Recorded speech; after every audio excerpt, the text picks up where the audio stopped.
The day started like any other, with the usual rush to get ready for work and drop my daughter off at school. But as I sat down at my desk, surrounded by fabric samples and design sketches, my phone rang.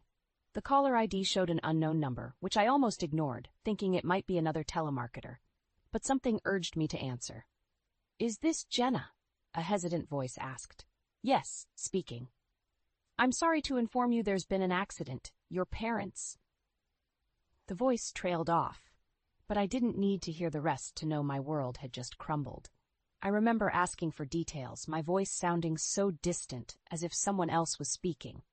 They were on their way to a quaint little town, a monthly tradition they had. Their car had veered off the road and tumbled down a steep embankment. It was a passerby who called it in, but by then it was too late. I don't know how long I sat there, frozen, the phone slipping from my grasp. My mind was a blur, images of my parents flashing before my eyes, their laughter, their love for each other, and their unwavering support for me. It all seemed so distant now. I managed to leave work early, driven by a need to share this unbearable pain with someone who would understand. Derek was the first person who came to mind. My husband, my partner, should have been my solace in such a moment. "Derek, I need you," I said, my voice breaking as I called him. His response was immediate, but not what I expected. "Jenna, what's wrong? I'm in the middle of something." I took a deep breath, trying to steady my voice. "It's my parents. They were in an accident. They're gone, Derek, both of them."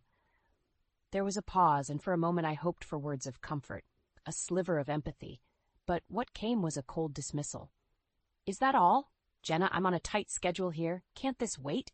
I couldn't believe what I was hearing. "Wait. Derek, my parents are dead. How can you be so heartless?" Another pause, then a sigh. "Look, I'm sorry about your parents, but you know how important this project is. I can't just drop everything. You'll have to handle this on your own." My hands were shaking, tears streaming down my face. "I thought you would care. I thought you would be here for me." "Jenna, we all have our crosses to bear. I'm sure you'll manage. Just don't make this harder than it has to be." The line went dead. The silence that followed was deafening. I was alone, truly alone. The realization hit me hard. The man I had married, the father of my child, was a stranger to me now. I thought back to the days when Derek would have dropped everything to be by my side. Where had that man gone? How had our love turned so cold and distant? But I had no time to dwell on these questions. I had a funeral to plan, relatives to inform, and a daughter to protect from the harsh reality that her grandparents were gone. As I set about these tasks, a resolve began to form within me. Derek's indifference, his blatant disregard for my feelings, had opened my eyes. I couldn't depend on him, not anymore. This tragedy had not only taken my parents, but had also stripped away any illusions I had about my marriage. It was a painful realization, but one that I could not ignore. The road ahead would be difficult, but I knew one thing for certain. I had to find the strength to move forward, for my sake and for my daughter's. The days leading up to the funeral were a blur. Between making arrangements and comforting my daughter, Lily, I had little time to process my own grief. Derek's absence was palpable, his indifference a constant weight on my heart. But it was during these moments of solitude that I found unexpected strength. My mother-in-law, Elaine, with whom we shared our home, was of no comfort. Her reaction to the news was as cold as Derek's. "So both gone at once? Must have been quite the shock," she remarked dryly, not even looking up from her magazine. I nodded, barely able to speak. "Yes, it's been hard." Elaine finally glanced at me, her gaze calculating. "Well, at least there's a silver lining with the insurance money, right? We could use a bit of good news around here." I stared at her, incredulous. "Elaine, my parents just died. How can you think about money at a time like this?" She shrugged, her interest already waning. "Money makes the world go round, dear. Best to look on the bright side." The lack of empathy stunned me. I had known Elaine to be difficult, but her callousness in the face of my tragedy was a new low. It was clear I was alone in my grief. The day of the funeral arrived, a somber affair attended by close family and friends. The absence of my husband was noted by many, his excuses of work commitments doing little to mask his apathy. It was a slap in the face, a public display of his disregard for our family. After the service, as I stood by the graveside, my cousin approached me, her expression a mix of concern and anger. "I can't believe Derek didn't show up. How could he be so heartless?" I shook my head, fighting back tears. "He says he's too busy with work. Too busy for his wife's parents' funeral? That's not just busy, Jenna. That's cruel." Her words echoed my thoughts, amplifying the hurt and betrayal I felt. Derek's actions, or lack thereof, were unforgivable. It was a realization that cut deep, severing what little connection remained between us. In the following days, Derek's indifference became more apparent. Calls went unanswered, and when he did deign to speak to me, his words were empty, devoid of warmth or concern. "It's done then? The funeral and everything?" he asked during one such call, his tone casual, as if inquiring about the weather. "Yes, it's done," I replied, my voice cold. Good. Let's move on then. No point dwelling on it." His words were like a knife to my heart. Move on? How could I move on when every day was a struggle, a painful reminder of the loss I had suffered?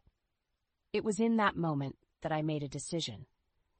I could no longer stay with a man who saw my parents' death as nothing more than an inconvenience, a man who lacked the basic decency to support his wife in her time of need. The thought of divorce had crossed my mind before, but I had always pushed it aside, afraid of the implications for Lily. But now, staying seemed far worse than leaving. Derek had shown his true colors, and they were darker than I could have ever imagined. As I hung up the phone, a sense of clarity settled over me. The road ahead would be difficult, fraught with challenges and uncertainties, but I was determined to face them head-on.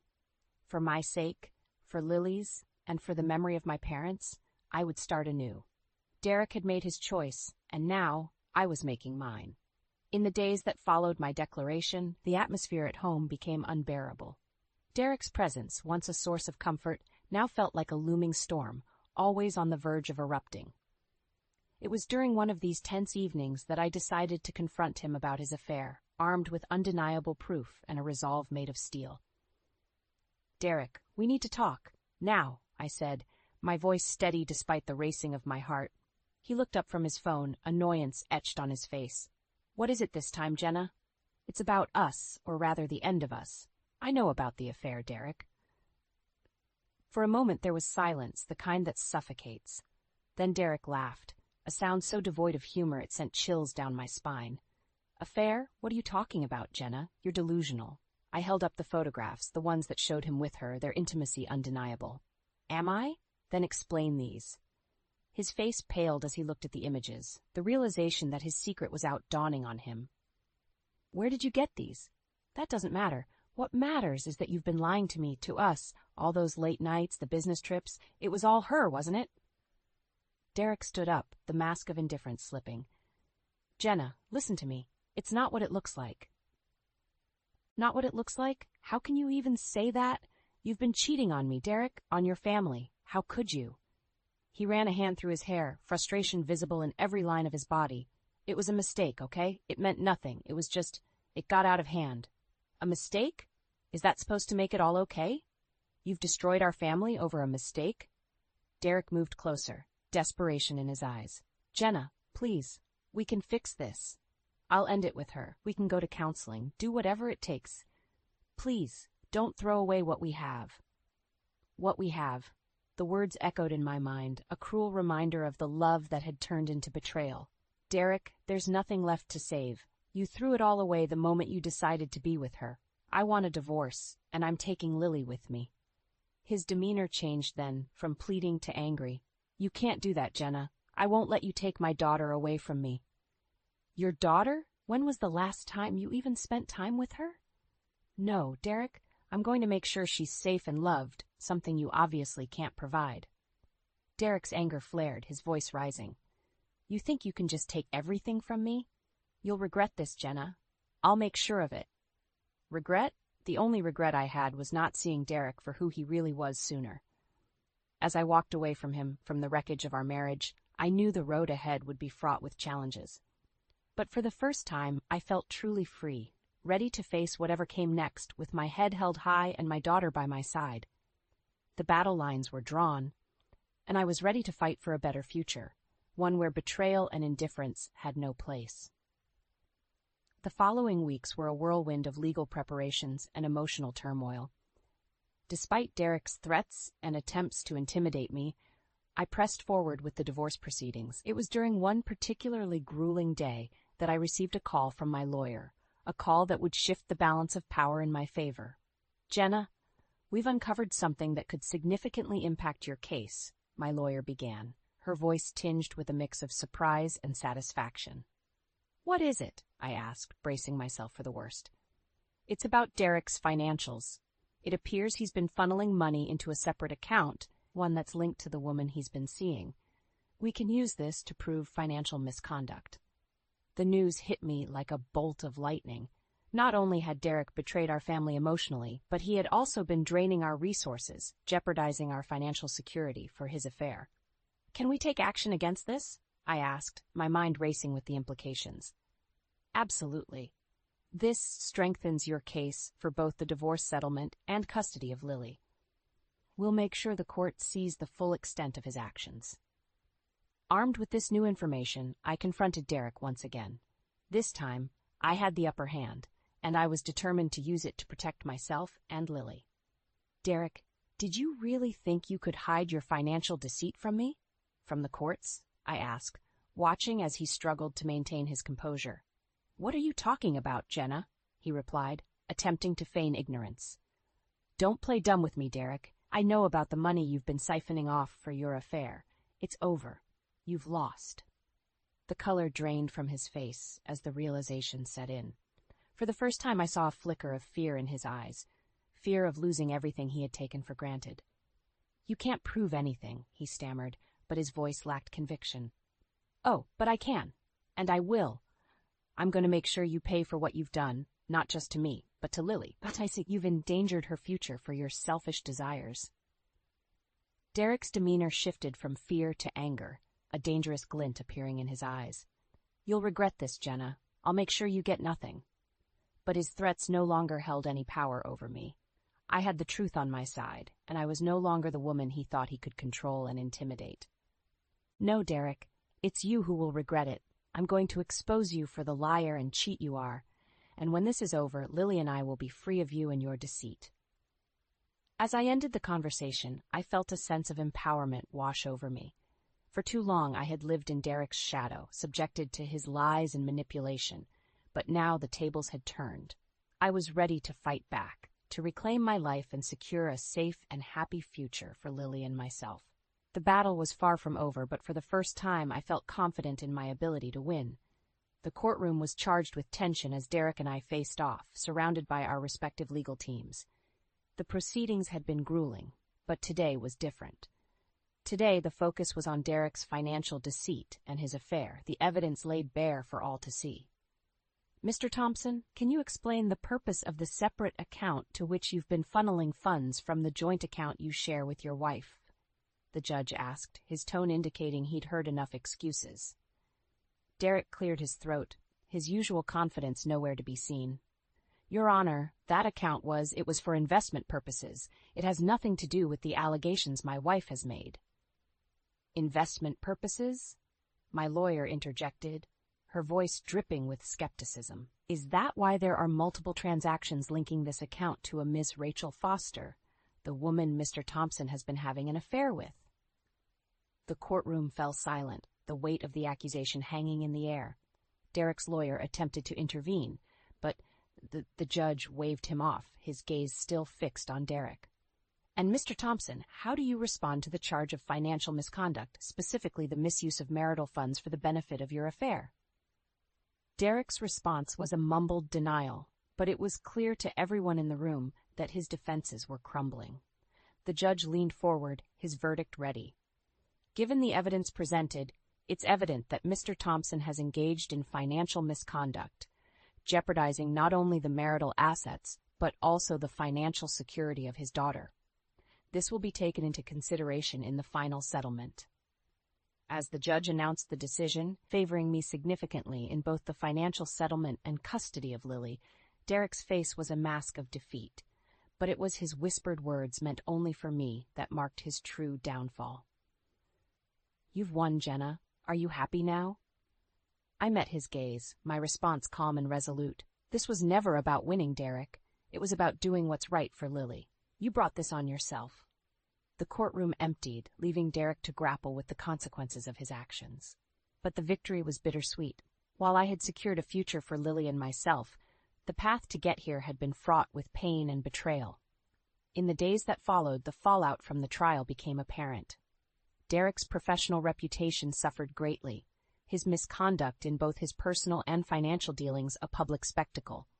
Rumors swirled, and soon he found himself ostracized, his career in tatters. As for me, the fight had taken its toll, but I emerged stronger, more determined.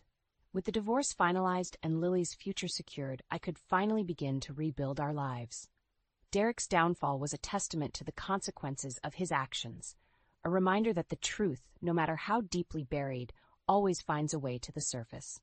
The journey had been arduous, filled with challenges and heartache, but as I looked to the future, I knew that Lily and I were on the path to healing. Derek's shadow no longer loomed over us, his presence in our lives reduced to a distant memory. We were free to move forward to create a new life built on love, respect, and honesty, and that was the greatest victory of all. The dust had settled on the courtroom battles, and with Derek's defeat, a new day dawned for Lily and me. Our first morning in our new home was filled with sunlight, casting a warm glow over what was a fresh start. But it wasn't just the location that had changed. It was the air around us, now free of the tension that had once suffocated us. As I unpacked a box in the kitchen, Lily came bouncing in, her laughter a melody that had been missing for too long. "Mom, look, the backyard is huge. Can we get a dog now?" she asked, her eyes sparkling with excitement. I smiled, the idea taking root. "You know, that's a wonderful idea. We'll need a bit of company in this big place." Her hug was tight, filled with a happiness that radiated from her. "I'm going to name him Buddy." The simplicity of the moment of planning for a pet felt like a luxury after the turmoil we'd endured. It was in these small, peaceful instances that I found profound relief and hope for the future. Later that day, I sat down at my new desk, the view from the window overseeing the sprawling backyard where Lily was already imagining adventures with Buddy. It was time to refocus on my career, to rebuild not just our personal lives, but also the professional success I had put on hold. As I drafted emails and planned projects, my phone rang. It was a call from an old colleague, offering congratulations and a proposal for a new, exciting project. The tide had turned, and where there had once been uncertainty, opportunities were now opening up. "Jenna, we've all heard about your strength and determination. It's inspiring, and honestly, we need someone like you to lead this project," my colleague explained, her words sincere. Accepting the offer felt like the final piece of the puzzle clicking into place. My career, which had once taken a back seat to marital strife, was now a source of strength and independence. In the evening, as Lily and I sat on our new porch, watching the sunset, I realized that this was what true freedom felt like. We had escaped the shadows and found light in a place we could call our own. "Mom, are you okay? You look a little sad," Lily observed, her young face etched with concern. I pulled her close, my heart full. "I'm more than okay, Lily. I'm happy. We've made it through the storm, and now we're here together, and that's all that matters." Our conversation drifted to plans for the house, for Buddy, and all the adventures we would have. It was a simple, beautiful future we were building, one day at a time. Derek's downfall had been a necessary end, a closure to a chapter that had brought us nothing but pain. But in its wake, we found strength and a bond that only grew stronger. As the night drew in and Lily's laughter filled our new home, I knew that we had not just survived, we had triumphed. Our fresh start was more than a new beginning. It was a testament to resilience, to the power of love over betrayal. And as I looked at Lily, her face alight with joy and excitement for the future, I was reminded of the greatest truth of all. In the end, love always wins.